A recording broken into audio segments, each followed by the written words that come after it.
So for once, I followed my own advice and it worked. This is what I said. This usually works the best when the rhythm that you're using as your transition is a rhythm that we've already heard in the song before. You could set up that pattern where it just feels like you're doing an interesting rhythm every now and then, but then at some point you use that rhythm as a setup to transition to a new tempo. And then the song that I'm currently working on, I did exactly that. I used a fill a couple times, and then the third time I extended that into a transitional section to hide my tempo change. And to me, it seems like it's pretty easy to miss if you're not really paying that much attention. So let's check it out. So what the first thing that you'll hear is the fill that I'm talking about that is going to be reused later.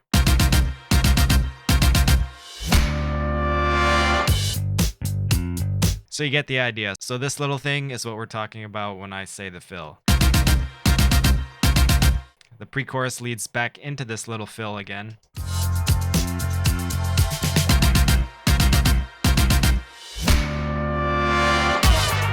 And then after the second pre-chorus, we come back to that fill again, except this time it's extended into a full section.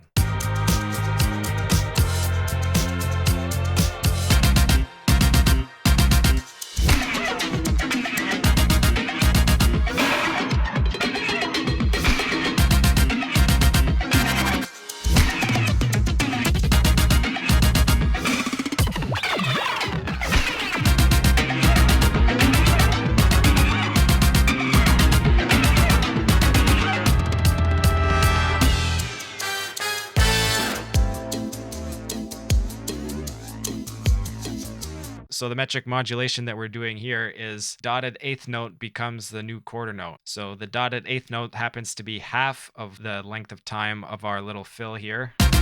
So half of that is the dotted eighth note, which is the quarter. So in the last couple bars of this section, I repeat this little fill pattern a few times in a row.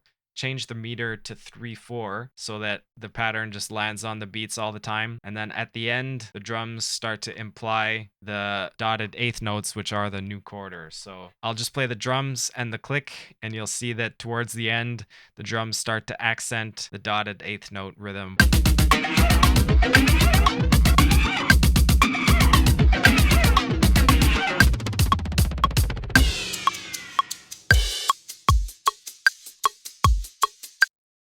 Whoops, how did that get in there? So to make it really obvious, I'll just make the kick continue straight through.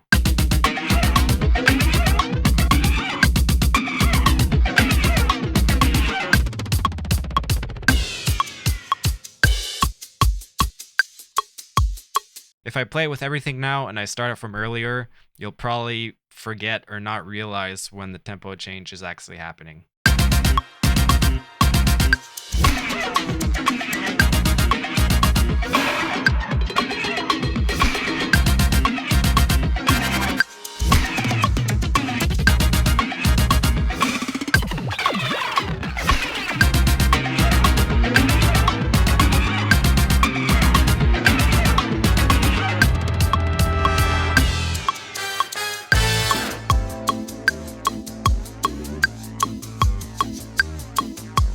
Just in case it wasn't clear, we had that intro thing that's that little fill, comes back after pre-chorus 1, comes back after pre-chorus 2, and then that time when it comes after pre-chorus 2, it's extended to a full section. Repeat that a bunch of times, and then the last time the kick plays the dotted eighth note, which is half of that, and that dotted eighth note becomes the new quarter note. So that's it. Really quick video today, but if you want to know more, you can always check out the original video where I talk about metric modulations here.